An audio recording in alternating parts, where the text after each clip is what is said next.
राज्यातील स्थानिक स्वराज्य संस्थांच्या निवडणुकीच्या तोंडावर सर्वच पक्षाने तयारी सुरू केली आहे। गेल्या काही दिवसांपासून एकमेकांवर आरोप प्रत्यारोप हे केले जात असल्यामुळे वातावरण हे चांगलेच तापले। त्यामुळे आता निवडणुका जवळ आल्याने सर्वच पक्ष पुन्हा एकदा आरक्षणाच्या मुद्द्याला घेऊन तापले आहेत। हा मुद्दा पुन्हा चर्चेला येण्यामागे नेमका कोणत्या पक्षाचा हात आहे आणि कोणता पक्ष आता या मुद्द्याला घेऊन फायदा करून घेणार आहे, जाणून घेऊयात या व्हिडिओच्या माध्यमातून। नमस्कार, मी शुभदा आणि आपण पाहत आहात त्याचं काय महाराष्ट्र। विधानसभा निवडणुकीत मोठ्या बहुमताने महायुती सत्तेत आली होती। त्यावेळी ओबीसीचा मुद्दा हा गेम चेंजर ठरला होता। त्याचा फायदा भाजपसह एकनाथ शिंदे, त्यांची शिवसेना आणि अजित पवार त्यांच्या राष्ट्रवादी काँग्रेसला झाला होता।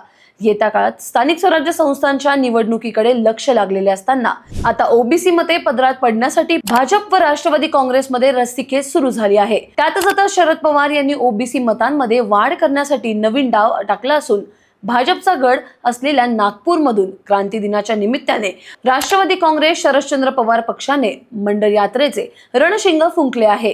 ही मंडल यात्रा 52 दिवसांची असून प्रत्येक तालुक्यात जाणार आहे। त्यामुळे ओबीसी मतदारांना आता आपल्याकडे वळवण्याचे काम राष्ट्रवादी काँग्रेस करणार आहे। विलासराव देशमुख मुख्यमंत्री असताना ओबीसींच्या स्कॉलरशिपला राष्ट्रवादीकडून विरोध करण्यात आला होता।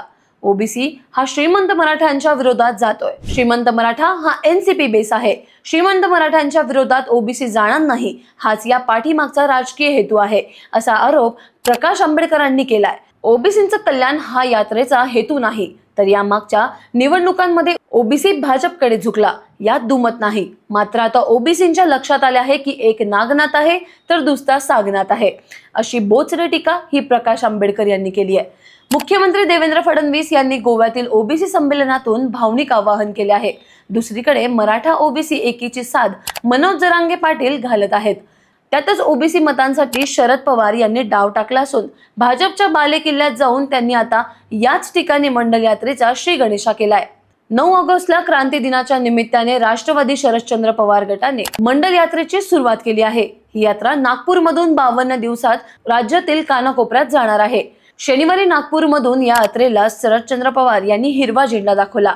माजी पंतप्रधान व्ही.पी. सिंग यांनी मंडल आयोगाची घोषणा केली होती। मंडल आयोगाला घटनात्मक दर्जा पण मिळाला। त्यावेळी राज्यात शरदचंद्र पवार हे मुख्यमंत्री होते। त्यांनी या आयोगाच्या शिफारशी राज्यात लागू केल्या होत्या। त्यातूनच मग ओबीसींच्या आरक्षणाचा मार्ग आता मोकळा झाला होता। मंडलच्या शिफारसी लागू करणारे महाराष्ट्रातले हे पहिले राज्य होते आणि त्यावेळी शरद पवार हे महाराष्ट्राचे मुख्यमंत्री होते। हा निव्वळ योगायोग नक्कीच नसावा, अशी माहिती यावेळी माजी गृहमंत्री अनिल देशमुख यांनी दिली होती। गेले कित्येक वर्षात शरद पवार यांनी ओबीसी समाजासाठी जे योगदान दिले आहे ते जनतेपर्यंत पोहोचवण्यासाठी मंडल यात्रा हाती घेण्यात आली आहे।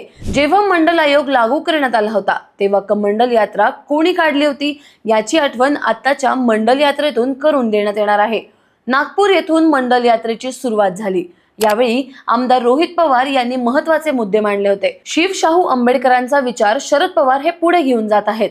महाराष्ट्रात मराठा विरुद्ध ओबीसी वाद निर्माण केले जात आहेत, जाती धर्मात वाद निर्माण केले जात आहेत, असे सांगत त्यांनी राज्य सरकारच्या कारभारावर टीका निर्माण केली आहे। राज्याच्या कानाकोपऱ्यात आता मंडल यात्रा ही जाणार असून राष्ट्रवादी शरदचंद्र पवार गटाचे नवीन प्रदेशाध्यक्ष शशिकांत शिंदे, आमदार रोहित पवार यांच्या नेतृत्वाखाली ही मंडल यात्रा राज्यातील कित्येक तालुक्यांच्या ठिकाणी जाणार आहे। ही यात्रा 52 दिवसांची असून प्रत्येक तालुक्यात जाणार असल्याने आता सर्वांचे लक्ष या यात्रेकडे लागले आहे। आगामी काळात होत असलेल्या स्थानिक स्वराज्य संस्थांच्या निवडणुकांच्या पार्श्वभूमीवर भाजपची ही मदार असलेल्या ओबीसी समाजाला पुन्हा पुरोगामी विचाराकडे आणण्याची खेळी यशस्वी होते का, की नागपूर पुन्हा देशातील परिवर्तनाचे नांदी ठरते का, याची उत्तरे मिळण्यासाठी आता अजून काही दिवस वाट पाहावी लागणार आहे। पण निवडणुकीच्या तोंडावर शरद पवार यांनी ओबीसीचा पत्ता टाकला आहे। त्यामुळे आता येत्या काळात भाजप की शरद पवार या दोघांकडे हुकुमी एक्का हा कोणाकडे जातो याकडे आता बघणे महत्त्वाचे ठरणार आहे। त्यावरच बरेच काही लक्ष अवलंबून असल्याने सर्वांचे लक्ष त्यावर लागलेले आहे। शरद पवार यांच्या सुरू केलेल्या या मंडल यात्रेचा येत्या काळात त्यांच्या निवडणुकीवर फायदा होईल का आणि या सर्व राजकारणाच्या खेळीबद्दल तुम्हाला काय वाटते हे आम्हाला कमेंटमध्ये नक्की कळवा। आणि राजकारणाच्या आखाड्यात आपण आपली नजर ही कायमच असणार आहे, तेव्हा कुठेही जाऊ नका, पाहत रहा, सबस्क्राईब करा त्याचं काय महाराष्ट्र।